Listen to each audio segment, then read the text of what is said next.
السلام علیکم ورحمۃ اللہ وبرکاتہ۔ معزز ناظرین، آج میں ایک نئے ایپیسوڈ کے ساتھ سورۃ الدہر کا دوسرا پارٹ لے کر آپ حضرات کے سامنے روبرو ہوا ہوں۔ اللہ رب العالمین نے پیچھے آیات میں یہ بیان کیا کہ انسان کی کس باریک ابتدا کے ساتھ ان کی پیدائش ہوئی تھی اور ان کو ہٹا کٹھا انسان بنا دیا گیا۔ انسان کی پیدائش اس دنیا میں کیوں ہوئی، اس کا بھی جواب اللہ رب العالمین نے ان آیات کے اندر دیا کہ اس دنیا میں جو انسان آیا ہے وہ گائے بھینس کی طرح نہیں کہ جو ہے آرام سے یہاں رہے، چر لے اور جو ہے موج مستی کر کے ختم ہو جائے۔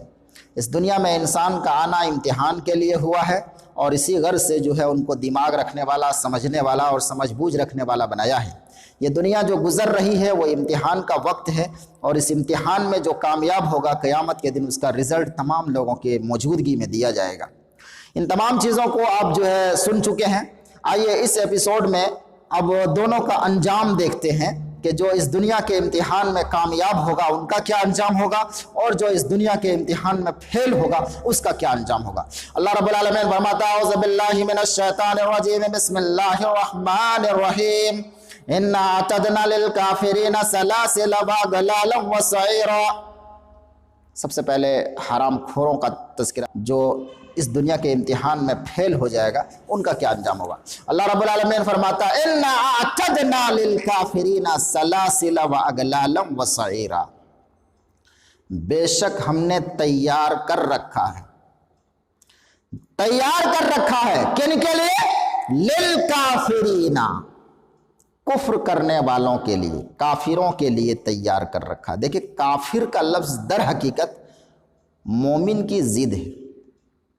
ایسے لوگوں کے لیے یہ لفظ بولا جاتا ہے جنہوں نے اللہ اور اس کے آخری رسول جناب محمد صلی اللہ علیہ وسلم پر ایمان نہیں لایا۔ ایسے لوگ جنہوں نے اللہ اور اس کے رسول کی باتوں اور اللہ اور اس کے رسول کی تعلیمات کے مطابق اپنی زندگی کو نہیں گزارا، ایسے لوگ کافر ہیں۔ کافر کا لفظ کوئی گالی نہیں ہے، یہ مومن کی ضد ہے۔ اگر اس میں ذرا وسعت دی جائے تو کافر کا لفظ یا کفر کا لفظ ان کے لیے بھی بولا جاتا ہے جنہوں نے ناشکری کی ہو۔ ایسے حضرات جو ناشکری کرتے ہیں، ایسے لوگوں کے لیے بھی یہ لفظ استعمال کیا جاتا ہے۔ اب اگر اس عموم میں اس آیت کا مفہوم سمجھا جائے تو مطلب یہ ہوگا کہ ہر ایسے حضرات جنہوں نے اللہ رب العالمین کے احسانات کو فراموش کر کے، اللہ کے احسانات کو بھلا کر، غداری کر کے، جنہوں نے اس دنیا میں اپنے من کی مرضی کے مطابق زندگی گزاری، ایسے تمام لوگ اس آیت کے زمرے میں داخل ہو جائیں گے۔ مطلب کیا ہوگا؟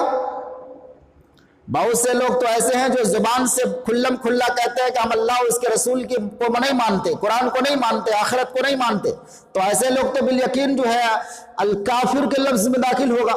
کچھ ایسے حضرات جو اپنے زبان سے تو نہیں کہتے، بظاہر وہ اللہ اور رسول، قیامت، آخرت سب کو مانتے ہیں، لیکن اللہ کو مانتے ہیں، اللہ کی نہیں مانتے۔ بس اتنا فرق ہے۔ اللہ کو مانتے ہیں، رسول کو مانتے ہیں، قرآن کو مانتے ہیں، نہ اللہ کی مانتے ہیں، نہ قرآن کی مانتے ہیں، نہ محمد کی مانتے ہیں۔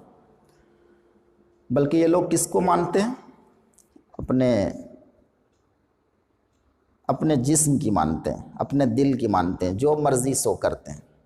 تو ایسے لوگ بھی ناشکرے کہلائے جا سکتے ہیں، ناشکرے، جنہوں نے ناشکری کی ہو۔ تو اللہ رب العالمین فرماتا ہے انا اعتدنا للکافرین، بے شک ہم نے تیار کر رکھا ہے ناشکروں کے لیے، کفر کرنے والوں کے لیے۔ کیا تیار کر رکھا ہے؟ سلاسل واغلالا وسعیرا۔ سلاسل واحد اس کا آتا ہے سلسلتن، جس کا معنی ہوتا ہے زنجیر، جس کے ذریعے سے باندھا جاتا ہے، لوہے کی زنجیریں۔ سلاسل واغلالا، الاغلال واحد آتا ہے الگلو، جس کے معنی ہوتا ہے توق، لوہے کی بیڑیاں جو عام طور پر گلوں میں یا پیروں کے اندر پہنایا جاتا ہے۔ آپ دیکھے ہوں گے ان حضرات کو جو پاگل ہو جاتے ہیں، ایسے لوگوں کو عام طور پر پہنا دیتے ہیں تاکہ جو ہے کسی کا نقصان نہ کر دیں۔ وَأَغْلَالًا وَسَعِيرًا، سعیرہ بھڑکتی ہوئی آگ، شعلوں والی آگ۔ اللہ رب العالمین کیا فرماتا ہے کہ اس دنیا کے امتحان میں پھیل ہو جانے والے ناشکری کرنے والوں کا انجام قیامت کے دن کیا ہوگا؟ اللہ فرماتا ہے ہم نے ان کے لیے تیار کر رکھا ہے بیڑیاں، زنجیریں اور بھڑکتی ہوئی آگ۔ ذرا تصور کیجئے گا، وہ ناز و نخرے میں پلا ہوا بدن، وہ خوبرو حسین و جمیل بدن جو دنیا میں خروش تک برداشت نہیں کر سکتا تھا، ہائے افسوس آج کس قدر لاچار، مجبور اور بے بسی کے ساتھ زنجیروں میں جکڑے ہوئے، توپ پہنے ہوئے بھڑکتی ہوئی آگ میں پھینک دیے جا رہے ہیں، وہ آگ جو اس آگ سے ہزاروں گنا زیادہ بڑھ کر ہے۔ تو اِنَّا أَعْتَدْنَا لِلْكَافِرِينَ، بے شک ہم نے تیار کر رکھا ہے ناشکروں کے لیے، کفر کرنے والوں کے لیے، کافروں کے لیے کیا تیار کر رکھا ہے؟ زنجیریں، بیڑیاں اور بھڑکتی ہوئی آگ۔ اب آئیے ذرا ان لوگوں کا انجام دیکھتے ہیں جو دنیا کی زندگی میں اس دنیاوی امتحان میں کامیاب ہوا ہوگا۔ اللہ رب العالمین ان کا انجام ذکر کرتا ہے، فرماتا ہے ان الابرار یشربون من کاس کان مزاجها کافورا۔ پیچھے آپ نے دردناک حالت ان لوگوں کی دیکھی جنہوں نے دنیا میں رہ کر اپنے رب کے احسانات کی ناشکری کی ہوگی، اپنی من کی مرضی کے مطابق زندگی گزاری ہوگی، ان لوگوں کا انجام۔ اب آئیے ذرا ان لوگوں کا انجام دیکھتے ہیں جنہوں نے اپنی مرضی پر رب کی مرضی کو مقدم رکھا، اللہ کے احسانات کی شکر گزاری کی، ان کا انجام کیا ہوگا؟ اللہ تعالیٰ فرماتا ہے ان الابرار یشربون، بے شک نیکی کرنے والے حضرات، ابرار، ابرار یہ جمع کا لفظ ہے، واحد آتا ہے البار والبر، جس کا معنی ہوتا ہے نیکی کرنے والے، ایسے حضرات جنہوں نے دنیا میں اپنے مالک اور رب کی اطاعت کی ہوگی، اپنے رب کے عائد کردہ فرائض کو انجام دیا ہوگا اور ہر اس کام سے اپنے آپ کو روک کر رکھا ہوگا جنہیں اللہ اس کے رسول نے منع کر دیا۔ تو ان الابرار، بے شک نیکی کرنے والے حضرات، یشربون، پیئیں گے، کیا پیئیں گے؟ یشربون من کاس، وہ پیئیں گے ایسے جام، ایسے ساگر، کانا مجازہا کافورا، جس کی آمیزش کافور کی ہوگی۔ بے شک نیکی کرنے والے حضرات پیئیں گے ایسے ساگر، کاس کن کا معنی ہوتا ہے جام، ساگر وہ جام جو شراب سے بھرا ہوا ہو، لبالب ہو، جس میں شراب چھلک رہا ہو۔ جمع آتا ہے کوسن و اکوسن و کاساتن اور کیاسن۔ تو بے شک نیکی کرنے والے حضرات پیئیں گے ایسے ساگر، ایسے جام جس کی آمیزش، مجاز، آمیزش ملاوٹ، باب نصرہ سے آتا ہے مجز یمجز مجزن و مجازن، ملانا، جس کی آمیزش کیا ہوگی؟ کافورا، کافور کی ہوگی۔ کافور ایک خوشبودار گھاس ہے، جمع آتا ہے اس کا کوافیرن اور کوافرن۔ کافور کے سلسلے میں علامہ شوکانی رحمۃ اللہ علیہ نے فتح القدیر کے اندر لکھا ہے کہ کافور در حقیقت جنت میں ایک چشمے کا نام ہے جسے کافوری چشمہ کہا جاتا ہے۔ تو جنت کے شراب میں جس کی خوشبو ملائی جائے گی وہ اسی چشمے کی خوشبو ہوگی۔ اور ایک دوسرے قول کے مطابق وہ کافور ملا ہوا شراب نہیں ہوگا، بلکہ اس شراب کی صفائی اور ٹھنڈک اور خوشبو جو ہے کافور سے ملتی جلتی ہوگی۔ آپ دیکھیے فتح القدیر جلد نمبر 5 صفحہ نمبر 410۔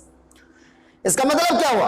اس کا مطلب یہ ہوا کہ جو دنیا میں رہ کر شکر گزار بندے ہوں گے ان کے لیے قیامت کے دن نہ زنجیریں ہوں گی، نہ توق، نہ بھڑکتی ہوئی آگ، بلکہ انہیں ایسی شراب ملے گی جس میں ٹھنڈی تاثیر اور خوشبو کافوری ہوگی۔ اللہ اکبر۔ محترم ناظرین، یہاں پر ٹھہر کر تھوڑا اس بات کی وضاحت کرتا چلوں کہ شراب اور کافور، دیکھیے دنیاوی اعتبار سے ہم جب بھی شراب کا نام سنتے ہیں تو نیگیٹو خیال آتا ہے، اور وہی بدبو، الٹی، پاگل پنی، یہ سب خیالات آنے لگتا ہے۔ جنت کا جو شراب ہوگا وہ دنیا کے ان خرابیوں سے محفوظ ہوگا۔ شراب کے اندر جو مستی اور سرور ہے وہ تو جنت کے شراب میں اعلیٰ درجے کی موجود ہے، مگر دنیاوی شراب کی جو بو، عقل کے فطور اور سڑن، یہ تمام چیزوں سے وہ جنت کا اعلیٰ شراب ان سے محفوظ ہوگا۔ صرف نام کی مشابہت ہے، اور یہی حال کافور کا ہے۔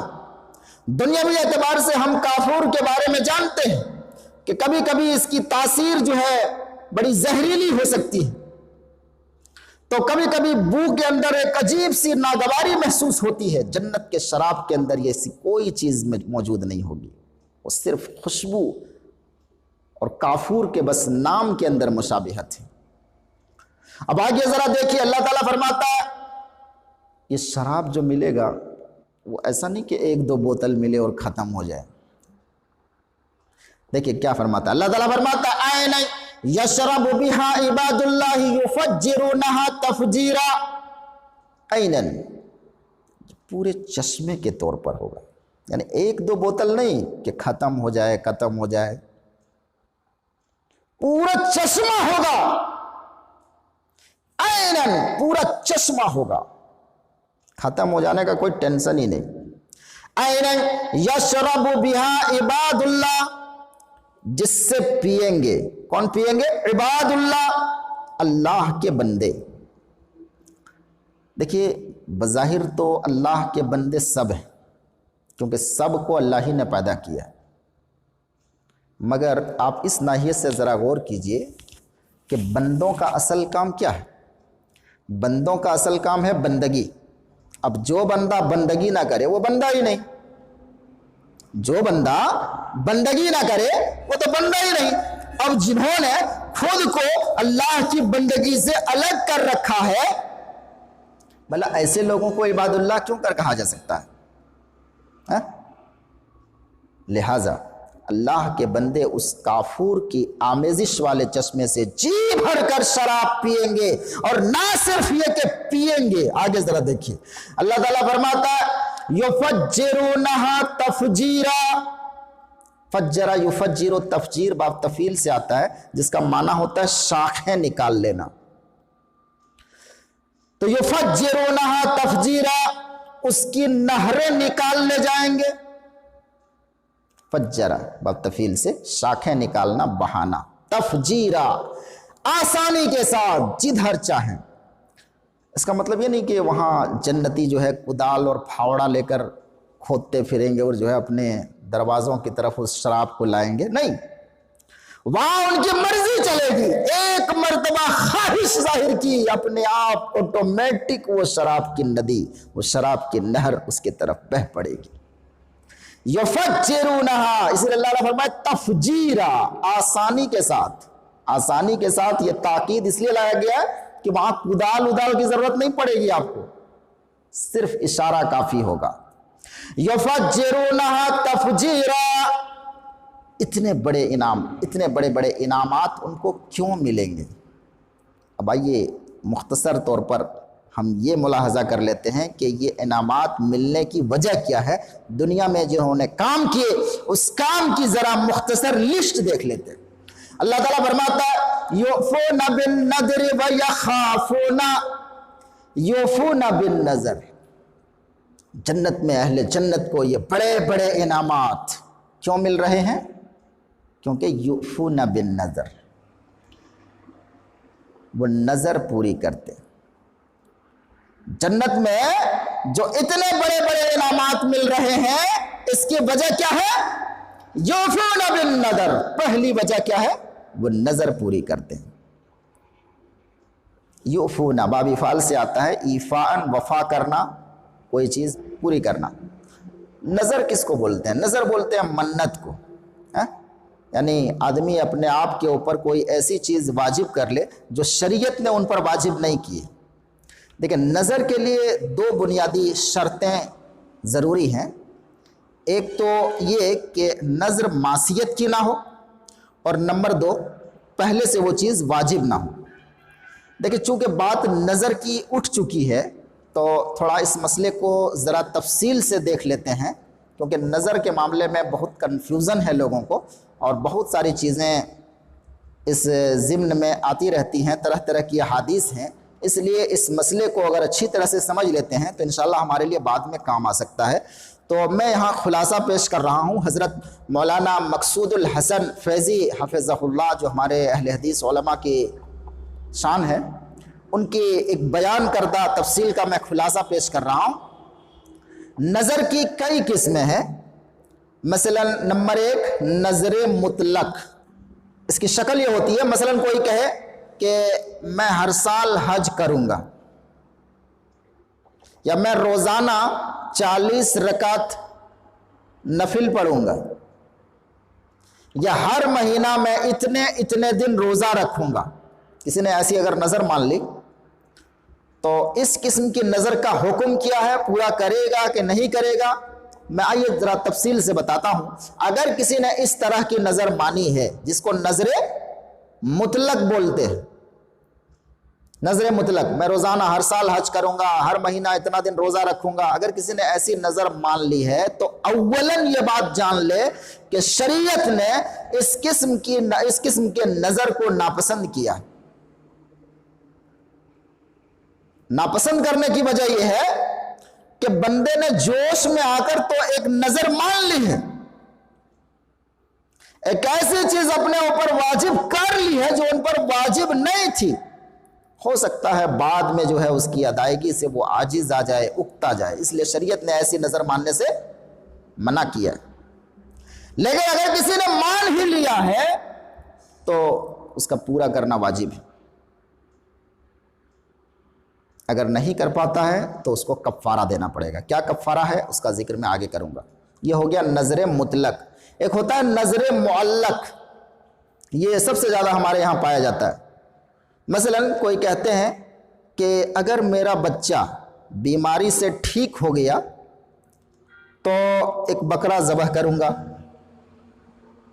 یا میں امتحان میں پاس ہو گیا تو پورے گاؤں کو کھانا کھلاؤں گا، یا اگر میرا بیٹا ہوا تو یہ کروں گا. اس طرح کے بہت سے نظر ہے. اگر کسی نے ایسی نظر مانی ہے تو شریعت کی نظر میں یہ والی نظر اور زیادہ کبیح ہے، اور زیادہ خراب ہے. کیوں؟ اس کی وجہ یہ ہے کہ ایسی نظر ماننے والا گویا اس کے دل کے اندر فطور ہے. وہ کس طرح؟ کیونکہ وہ خرچ اسی وقت کرنا چاہتا ہے جب اس سے کسی قسم کا کوئی فائدہ ہو. اگر اس کا کوئی فائدہ نہ ہوا تو اللہ کے راستے میں گویا وہ خرچ بھی نہیں کرے گا. اسی لیے اللہ کے رسول صلی اللہ علیہ وسلم نے ارشاد فرمایا، حضرت عبداللہ بن عمر رضی اللہ تعالیٰ عنہ سے روایت ہے، کہتے ہیں کہ اللہ کے نبی صلی اللہ علیہ وسلم نے نظر ماننے سے منع فرمایا، اور فرمایا کہ یہ چیز تقدیر سے کوئی چیز نہیں لوٹاتی، ہاں کنجوسوں سے، بخیلوں سے کچھ مال نکال لیتی. تو یہ ہو گیا نظر مطلق. اب سوال یہ ہے اگر کسی نے اس طرح کی نظر مان لی ہے تو کیا کرے گا؟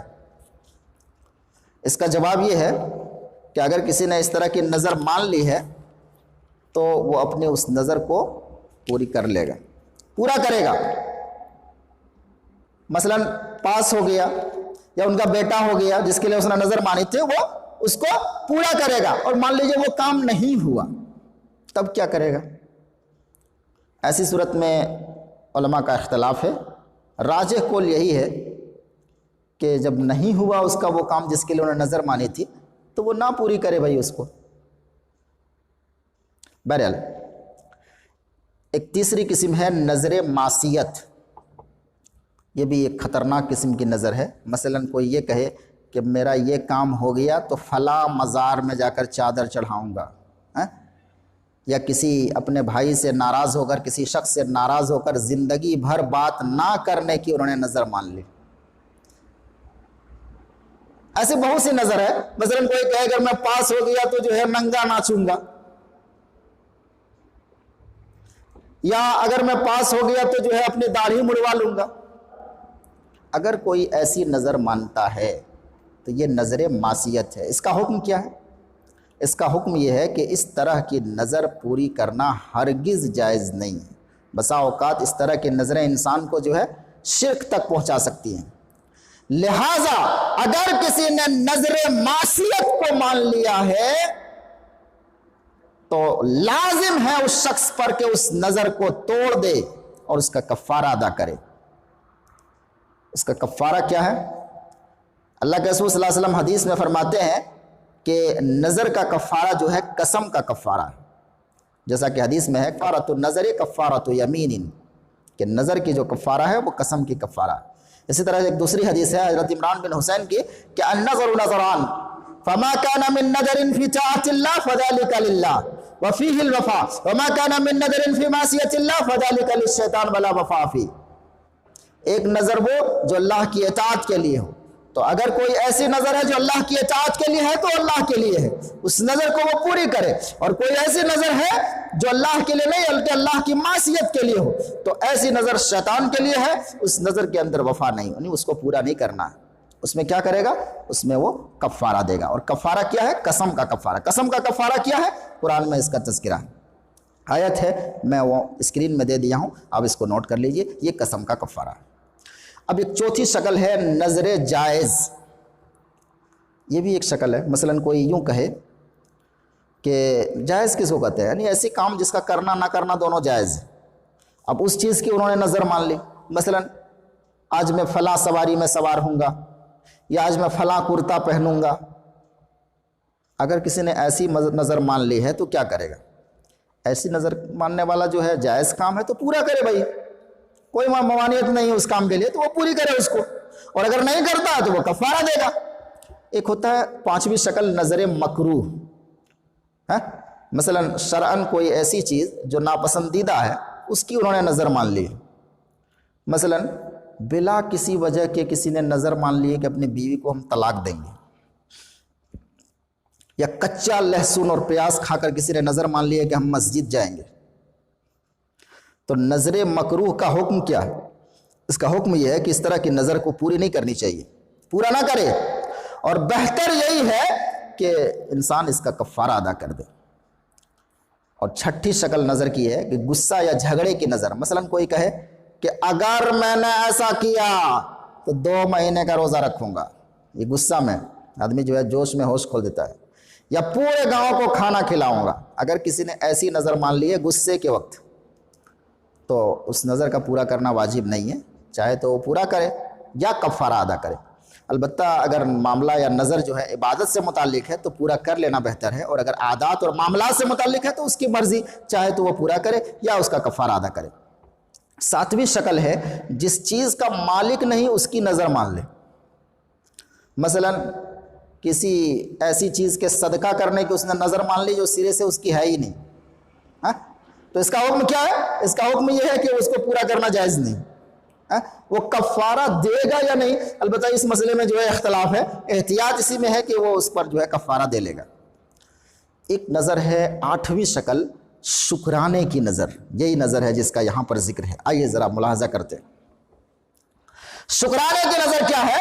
مثلا کسی بندے کو کسی مصیبت سے نجات مل گئی، شفا یاب ہو گیا، یا اپنی منچاہی مراد مل گئی، مثلا اولاد یا نوکری، اور جب مل گئی تو بطور شکریہ کے اس نے نظر مان لیا کہ میں یہ کام کروں گا نیکی کا. مجھے اولاد ملی ہے تو میں اس سال جو ہے حج پر نکلوں گا، یا اتنے غریبوں کو میں کپڑا پہنا دوں گا، یا روزہ رکھ لوں گا، یا صدقہ کر دوں گا. ایسی اگر کسی نے نظر مان لی ہے شکریہ کی نظر، تو اس نظر کا حکم یہ ہے کہ ایسے نظر کو پورا کرنا ثواب کا کام ہے اور ایک نیک عمل ہے. اللہ رب العالمین نے ایسے ہی بندوں کی اس آیت میں تعریف کی ہے کہ اہل جنت، جن کو جنت میں یہ عمدہ شراب جی بھر کے پینے کو ملے گا، یہ کون لوگ ہوں گے؟ یہ وہی لوگ ہوں گے جو اپنی نظروں کو پوری کرتے ہیں۔ اس کا مطلب کیا ہوا؟ اس کا مطلب یہ ہوا، اس آیت میں یہ اشارہ ہے کہ یہ لوگ اتنے پکے ہیں کہ جب اپنی طرف سے کوئی چیز اپنے اوپر واجب کر لیتے ہیں تو ان کی ادائیگی کا اس قدر اہتمام کرتے ہیں۔ تو ذرا سوچئے، وہ فرائض اور واجبات جو انہوں نے اپنے اوپر اپنے طور پر جو ہے نافذ نہیں کیے ہیں بلکہ اللہ کی طرف سے ان پر لازم کیے ہیں، تو یہ لوگ ان کا اہتمام تو بدرجے اولا کرتے ہوں گے۔ اس طرح گویا اس ایفائے عہد کی بات میں در حقیقت تمام واجبات شرعیہ اور تمام فرائض کی ادائیگی خود بخود شامل ہو گئی، اور یہ انعامات جو جنت میں اہل جنت کو مل رہے ہیں اس کا سبب در حقیقت مکمل اطاعت اور تمام فرائض و واجبات کو ادا کر اہل جنت کے جنتیوں کے اعمال کی سب سے پہلی لسٹ جو ہے، بڑی بڑی لسٹ، ان میں ایک چیز کیا تھی؟ وَيُوفُونَ بِالنَّذْرِ، وہ نظر پوری کرتے ہیں۔ اور کیا کرتے ہیں؟ آگے اللہ رب العالمین فرماتا ہے وَيَخَافُونَ يَوْمًا كَانَ شَرُّهُ مُسْتَطِيرًا، اور وہ لوگ ڈرتے ہیں، یخافون، وہ لوگ ڈرتے ہیں، یومن، اس دن سے، کانا شرہ مستطیرا، جس دن کی مصیبت پھیل رہی ہوگی۔ یخافون یومن، وہ لوگ ڈرتے ہیں اس دن سے، کانا شرہ، جس کی مصیبت مستطیرا، چاروں طرف پھیل رہی ہوگی۔ مستطیرن، تارا یا تیرو، اگر باب ضربہ سے دیکھتے ہیں تو اس کا معنی ہوتا ہے اڑنا، اور اسی کو اگر ہم جو ہے باب استفعال میں لے جائیں، استطارا یا استطیرو بنا دیتے ہیں تو لفظ کی زیادتی کے ساتھ معنی کے اندر بھی اضافہ ہوگا۔ کیا مطلب ہوگا؟ یعنی بہت زیادہ اڑنے والا، بہت پھیلنے والا۔ جیسے آگ یا صبح کی روشنی جب بہت پھیل جائے تو بولتے ہیں استطار الحریق، آگ بہت پھیل چکی ہے، یا صبح کی روشنی جب پھیل جائے تو بولتے ہیں استطار الفجر، صبح کی روشنی خوب پھیل گئی ہے۔ تو اہل جنت کو جنت میں یہ بڑے بڑے انعامات ملنے کی پہلی وجہ نظر پوری کرنا ہے، ایفائے نظر پہلی وجہ ہے، اور دوسری وجہ قیامت کے دن کا خوف۔ یہاں آیت کریمہ کے اندر ایک باریک سا استدلال ہے، وہ یہ کہ اہل سنت والجماعت کا جو بنیادی عقیدہ ہے الخوف والرجا، کہ اللہ کی عبادت کرو، خوف بھی دل کے اندر ہو اور امید بھی ہو۔ امید کس چیز کی؟ امید جنت کی، اور خوف جہنم سے۔ اس آیت کریمہ سے وہ دو چیزیں ثابت ہوتی ہے۔ اہل جنت جو جنت میں اعلیٰ نعمتوں سے سرفراز ہوں گے، ان کے اندر ایک تو رجا ہے، جنت کی رضا، جنت کی امید، اور ایک طرف وہ یہ عمل کرتے ہیں جہنم کے خوف سے۔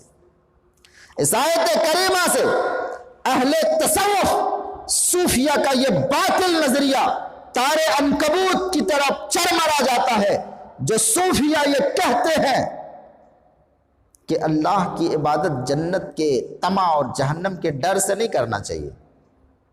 ایک بڑا مشہور ان کا شعر ہے کہ یہ اہل حدیثوں کو عام طور پر چڑھاتے ہیں، اہل سنت کو چڑھاتے ہیں، کہتے ہیں وہ دل میں ہے حور و جنت اور ظاہر میں شوق عبادت۔ دل میں ہے حور و جنت اور ظاہر میں شوق عبادت، بس ہمیں شیخ جی آپ جیسے اللہ والوں سے اللہ بچائے۔ یعنی صوفیہ کیا کہنا چاہ رہے ہیں؟ صوفیہ یہ کہنا چاہ رہے ہیں کہ بھئی اللہ کی عبادت جو کیجئے تو جنت کی لالچ اور جہنم سے ڈر کر نہیں، یہ عقیدہ باطل ہے۔ اللہ کی عبادت خوف کے ساتھ بھی اور رجا کے ساتھ کرنی چاہیے، یہی اہل سنت والجماعت کا عقیدہ ہے۔ بہرحال تو اللہ رب العالمین کیا فرماتا ہے؟ وَيَخَافُونَ يَوْمًا كَانَ شَرُّهُ مُسْتَطِيرًا، وہ ڈرتے ہیں اس دن سے جس دن کی برائی، مصیبت، مستطیرن، خوب پھیل رہی ہوگی، خوب پھیلنے والی ہوگی۔ گویا انہوں نے دنیا میں رہ کر جو ہے قیامت، حساب و کتاب کا خوف جو ہے اپنے اندر ہمیشہ برقرار رکھا۔ اسی لیے دنیا میں انہوں نے جو ہے لمٹ میں رہ کر زندگی گزاری، اپنی ذات سے نہ کسی کو نقصان پہنچایا بلکہ ہمیشہ انسان اور انسانیت کا مسیحا بنا رہا۔ آگے ذرا دیکھیے ان لوگوں کے بڑے بڑے انعامات ملنے کی تیسری وجہ۔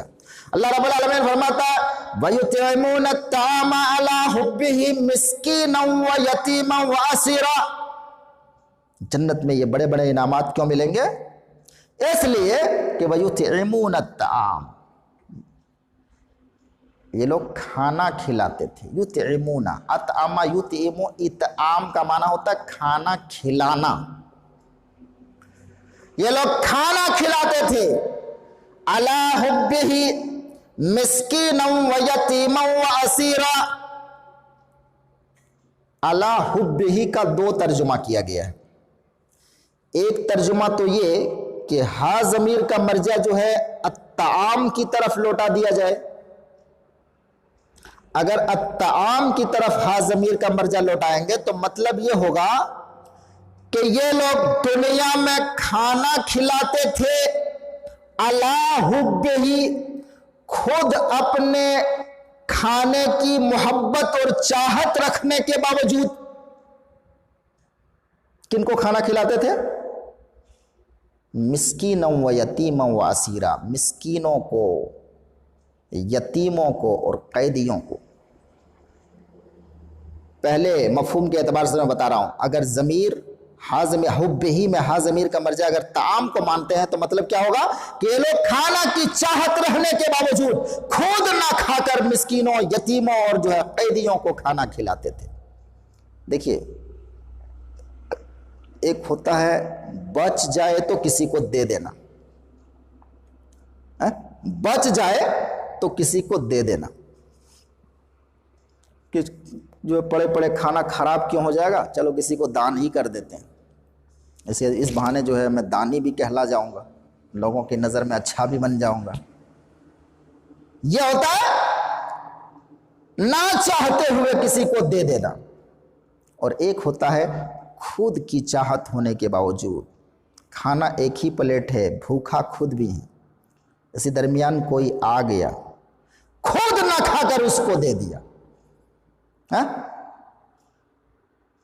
یہ بڑے دل والے کا کام ہے۔ ایک مومن کی شان یہی ہے۔ اللہ رب العالمین نے سورۃ الحشر کے اندر فرمایا، کیا فرمایا؟ وَيُؤْثِرُونَ عَلَىٰ أَنفُسِهِمْ وَلَوْ كَانَ بِهِمْ خَصَاصَةٌ، کہ ایک مومن کی شان یہ ہے کہ ہمیشہ وہ اپنے نفس پر دوسروں کو ترجیح دیتے ہیں گرچہ وہ خود بہت زیادہ بھوکے۔ اس لیے اللہ نے فرمایا وَمَن يُوقَ شُحَّ نَفْسِهِ فَأُولَٰئِكَ هُمُ الْمُفْلِحُونَ، جو اپنے نفس کی بخیلی سے بچ گیا، نفس کی کنجوسی، نفس کبھی نہیں چاہتا خرچ کرو دو، اس سے جو بچ گیا فَأُولَٰئِكَ هُمُ الْمُفْلِحُونَ، کامیابی انہی کے قدم چومتی ہے۔ تو اللہ حبہ میں اگر ہا ضمیر کا مرجع طعام مانتے ہیں تو کیا مطلب ہوا؟ یہاں ایثار، ایک اپنے پر دوسروں کو ترجیح دینا مراد ہے، یعنی خود بھوکا ہونے کے باوجود، خود کھانے کی چاہت ہونے کے باوجود وہ مسکینوں، یتیموں اور قیدیوں کو کھلاتے ہیں۔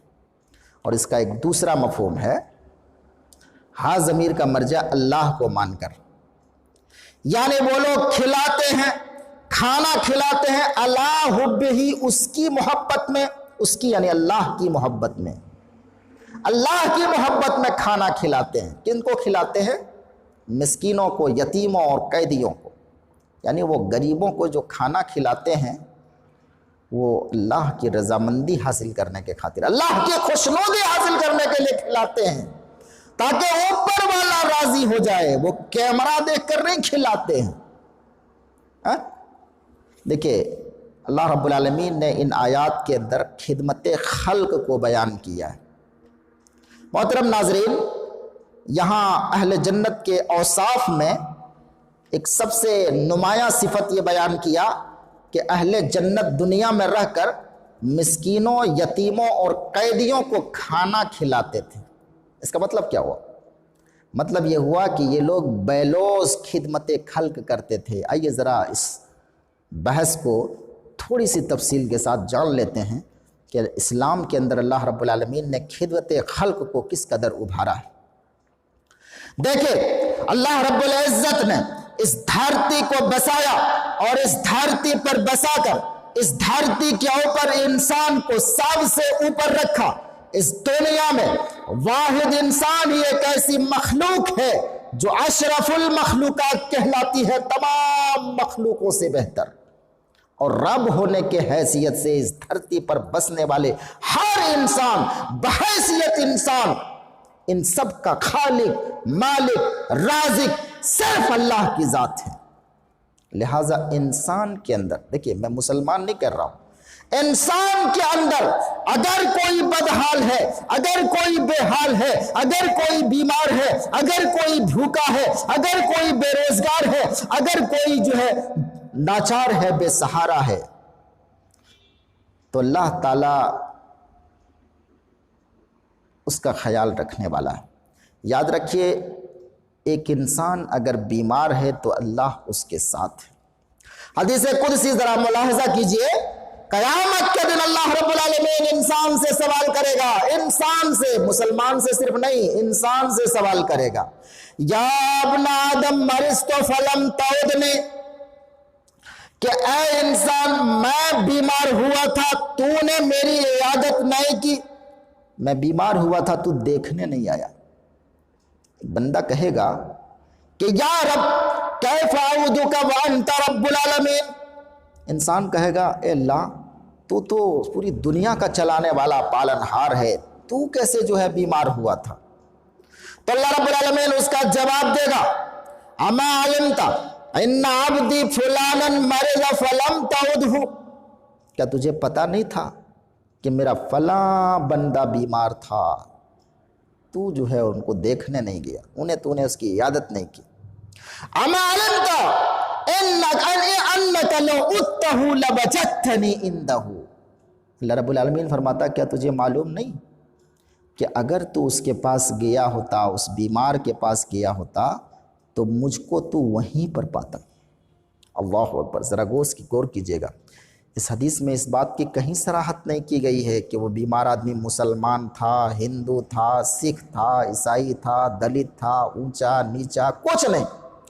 اگر بیمار ہے تو ایک بیمار آدمی اگر ہے، اللہ رب العالمین سیدھے انسان سے قیامت کے دن پوچھے گا کہ میں بیمار تھا، تو دیکھنے نہیں گیا، دیکھنے جانا تو دور کی بات، مدد کرنا، سہارا دینا تو دور کی بات، تو نے حال چال تک لینا گوارا نہیں کیا۔ لو اگر تو گیا ہوتا لوجدتنی عندہ، تو مجھے تم وہیں پر پاتا۔ ذرا تصور کیجئے گا، اس حدیث پاک میں اللہ تعالیٰ نے انسانیت اور انسانوں کی خدمت کو کتنا اونچا مقام دیا ہے۔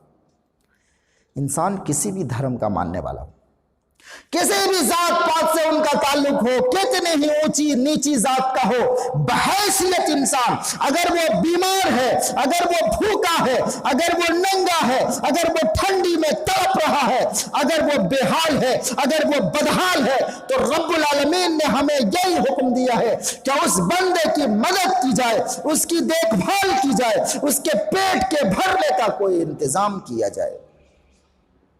آگے اللہ رب العالمین اسی حدیث کے اندر فرماتا ہے کہ قیامت کے دن وہ پوچھے گا کہ اے انسان میں بھوکا تھا، تم نے مجھے کھانا نہیں کھلایا۔ وہ آدمی پھر کہے گا کہ اللہ تو رب العالمین ہے، تجھ کو کیسے کھانا کھلاتا؟ اللہ رب العالمین پھر وہی جواب دے گا کہ میرا فلاں بندہ بیمار تھا، بھوکا تھا، تجھ سے کھانا مانگا تھا، تو نے کھانا نہیں دیا۔ کیا تجھے نہیں پتا کہ اگر تو نے اس کو کھانا دیا ہوتا تو میں تمہیں وہیں پر مل جاتا؟ اللہ اکبر۔ ایسے ہی حدیث کے اندر پیاسے کی بات ہے، اللہ تعالیٰ پوچھے گا کہ اے بندہ میں پیاسا تھا، تو نے مجھے پانی نہیں پلایا تھا۔ انسان پھر کہے گا کہ اللہ تو کیسے پیاسا ہو سکتا ہے، تو پوری دنیا کو پلا رہا ہے۔ اللہ پھر وہی کہے گا کہ میرا فلاں بندہ پیاسا تھا، تجھ سے پانی مانگا، تم نے پانی نہیں دیا۔ اگر تو نے پانی دیا ہوتا تو تم نے مجھے وہیں پر پا لیا ہوتا۔ یہ صحیح مسلم کی حدیث ہے۔ اس حدیث کو جو ہے ذرا گہرائی سے آپ جو ہے مطالعہ کیجئے اور ذرا اپنے دامن میں جھانک کر دیکھیے گا۔ اس حدیث کے اندر اللہ کے نبی کریم صلی اللہ علیہ وسلم نے کیا درس دیا ہے؟ کیا درس دیا ہے کہ اگر کوئی مجبور ہے، بے سہارا بندہ، بے سہارا ہے، تو اس کو سہارا دینا، اللہ کو راضی کرنا۔ اگر نہیں کیے تو قیامت کے دن ہم سے یہ سوال ہوگا۔ آج مسلمانوں کے ساتھ۔ محترم ناظرین، اس حدیث پاک کے اندر نبی رحمت نے جو اہم پوائنٹ بیان کیا ہے، ذرا اس پر توجہ دیجیے گا۔ اللہ کے نبی صلی اللہ علیہ وسلم نے یہاں پر حدیث کے اندر جو لفظ استعمال کیا ہے وہ انسان ہے، یعنی اللہ رب العالمین قیامت کے دن انسان سے یہ سوال کرے گا، انسان سے یہ پوچھے گا۔ کوئی ہندو، مسلمان، کوئی سکھ، عیسائی، اس کا تذکرہ نہیں ہوا ہے۔ اگر کوئی مجبور ہے، بے سہارا ہے، تو اس کو راضی کرنا، اس کی خدمت کرنا، اللہ کو خدمت کرنا ہے، اللہ کو راضی کرنا ہے۔ اللہ اکبر۔ آج کے مسلمانوں کی سب سے بڑی کمزوری، آج کے مسلمانوں کے ساتھ جو سب سے بڑا المیہ ہوا ہے وہ یہی ہے کہ انہوں نے خدمت خلق کو چھوڑ دیا، نظر انداز کر دیا، جبکہ خدمت خلق انسان کی، مسلمانوں کی ابتدا ہے، اسلام کے اساس میں سے ہے، بنیادی چیزوں میں سے ہے۔ سب کی خدمت کرنا، آپ کا دشمن بھی ہے تب بھی اس کا خیر چاہنا، اس کے لیے ہدایت کی دعائیں مانگنا، یہ کس کے دل کی بات ہو سکتی ہے؟ یہ کس کلیجے والوں کی بات ہو سکتی ہے؟ یہ اسلام ہمیں سکھاتا ہے۔ آج ہم نے خدمت خلق کو چھوڑ رکھا ہے، یہی وجہ ہے کہ دوائی جب ایکسپائر ہو جاتی ہے، جب وہ کام کرنا چھوڑ دیتی ہے، لوگ اس کو زہر مانتے ہیں۔ آج مسلمانوں کے ساتھ یہی معاملہ ہوا ہے۔ مسلمان اس دنیا کے اندر خیر الناس بن کر آیا ہے، کنتم خیر امت اخرجت للناس، دنیا میں سب سے بہتر بن کر انسان آیا ہے، للناس۔ اب جب طبیب خود ہی علاج کرنا بھول جائے تو اس کی کہیں عزت ہوگی؟ ارے مسلمانوں کا کام ہے لوگوں کی خدمت کرنا، بھلائی کرنا۔ اب اگر ہم نے اپنے اصل چیز کو بھلا دیا ہے پھر ہمیں عزت کون دے گا؟ ہم چاہتے ہیں فلاں پارٹی ہم کو عزت دے دے گی، فلاں پولیٹیکل پارٹی ہم کو عزت دے دے گی۔ یاد رکھیے، عزت اور ذلت دینا یہ کسی پولیٹیکل پارٹی کے ہاتھ میں نہیں ہے۔ کوئی یہ نہ سمجھے کہ میں قوم کا بڑا آدمی ہوں، اتنا پڑھا لکھا ہوں، اتنے بڑے منصب پر ہوں، کوٹ کچہری تک میرا جو ہے چلتا ہے، ہر جگہ میرا دھوم ہے، ہر جگہ میری دھوم ہے، تو میری عزت ہو جائے گی۔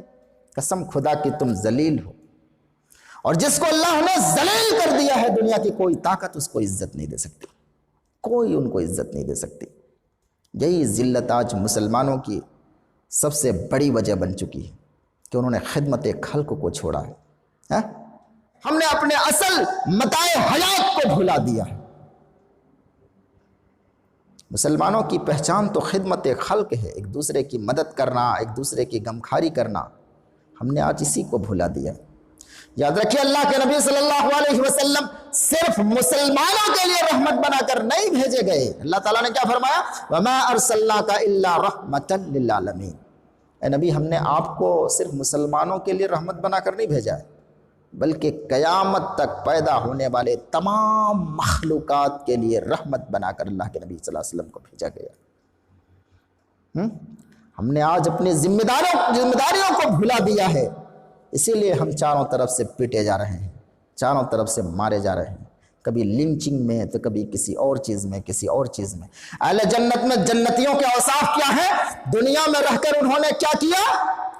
دنیا میں رہ کر انہوں نے اولاً تو کھانا کھلایا، یطعمون الطعام علی حبہ مسکینا ویتیما واسیرا، اور کھانا کھلایا تو ووٹ کے لیے نہیں، پولیٹیکل فائدہ حاصل کرنے کے لیے نہیں، یا دنیاوی کوئی مقصد اور فائدہ حاصل کرنے کے لیے نہیں، بلکہ کیوں کھلایا؟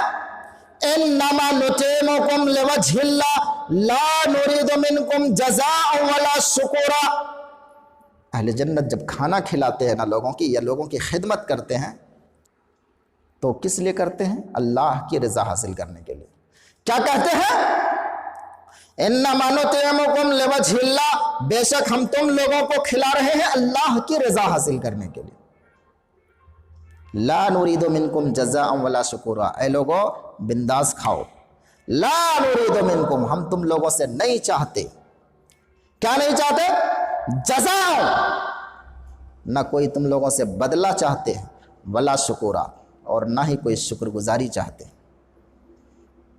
یہ بات انسان اپنے دل میں کہے کہ جو بندہ جس کو ہم کھلا رہے ہیں وہ اللہ کی رضا کے لیے ہم کھلا رہے ہیں، نہ ہم کو ذاتی ان سے کوئی فائدہ لینا ہے، نہ ہم ان کا تھینک یو سننا چاہتے ہیں، ان کی شکر گزاری اور دھنیہ واد سننے کے لیے ہم نہیں کھانا کھلا رہے ہیں۔ یا تو وہ انسانوں سے بول سکتا ہے جو آپ کے یہاں آتے ہیں کھانا جو آپ کھلا رہے ہیں، کوئی آ رہا ہے تو آپ بول دیجئے بھائی ہم اللہ کے واسطے آپ کو کھلا رہے ہیں، اس کھلانے کے بدلے میں ہم آپ سے نہ کوئی بدلہ مانگتے ہیں اور نہ کسی قسم کا کوئی شکریہ، آپ کا حق ہے، آپ ہمارے یہاں آئیے اور پیٹ بھر کر جائیے۔ کوئی بھی غریب آپ کے پاس آ کر اپنا پیٹ بھر کر بنداس کھا کر جائے گا۔ تو اللہ تعالیٰ کیا فرماتا ہے کہ ایسے لوگ جو کھانا کھلاتے ہیں وہ اللہ کی رضا کے لیے کھلاتے ہیں، وہ کہتے ہیں لا نريد منکم جزاء ولا شکورا، بلکہ کیوں کھلاتے ہیں؟ انا نخاف من ربنا یوما عبوسا قمطریرا، ہم ڈرتے ہیں من ربنا، اپنے رب سے، اس دن کی سختی سے ڈرتے ہیں جو دن نہایت ہی ترش روح اور سخت ہوگا۔ عبوس کا معنی ہوتا ہے بہت زیادہ سخت، تیوری چڑھانے والا، بہت ترش سخت دن۔ ابس یابس ابسن و ابوسن، ترش روح ہونا، تیوری چڑھانا، چیب زبی ہونا، اور کم تریرہ کا مطلب ہوتا ہے سخت دن، سخت برائی والا دن۔ کیا مطلب؟ انا نخاف من ربنا یوما عبوسا قمطریرا، ہم ڈرتے ہیں اپنے رب سے اس دن سے جو سختی اور نہایت تنگی والا ہوگا، جو دن نہایت سختی اور تنگی والا ہوگا، اس مصیبت اور انتہائی طویل دن کے خوف سے اے انسان ہم تم لوگوں کی خدمت کر رہے ہیں۔ ہم یہ نہیں دیکھتے کہ تم مسلمان ہو، اپنے ہو تو کھلائیں گے، کوئی بھی ہو، کھانا کھلانا یہ اللہ کے نبی صلی اللہ علیہ وسلم اور اسلام کی سب سے بنیادی حقوق میں سے ہیں، حقوق العباد۔ دیکھیے عبادات میں، عقائد میں، نظریات میں لوگ الگ الگ ہو سکتے ہیں، مگر معاملات سب کے یہاں یکساں ہیں۔ ایک مسلمان بھی غریب ہو سکتا ہے اور ایک غیر مسلم بھی غریب ہو سکتا ہے۔ آپ کو مدد کرتے وقت یہ نہیں دیکھنا ہے کہ کون مسلمان ہے، کون ہندو ہے، کون سکھ ہے، کوئی بھی ہے، اگر وہ انسان ہے اور مجبور ہے تو آپ مدد کرنا آپ کی ذمہ داری ہے، ہماری ذمہ داری ہے۔ یہی ہمارا وقار ہے، یہی اسلام ہمیں سکھاتا ہے، یہی قرآن سے ہمیں درس دیتا ہے۔ تو جو لوگ ایسا کرتے ہیں ان کا کیا انجام ہوگا اس کا ذکر ہم انشاءاللہ آگے کے درس میں بیان کریں گے۔ دیکھیے اتنے بڑے کام کیے ہیں تو ان کا صلہ بھی انشاءاللہ اللہ رب العالمین کے یہاں بڑا زبردست ملنے والا ہے، ذرا انتظار کیجئے اور اگلے پارٹ کا ملاحظہ کیجئے گا ضرور۔ السلام علیکم۔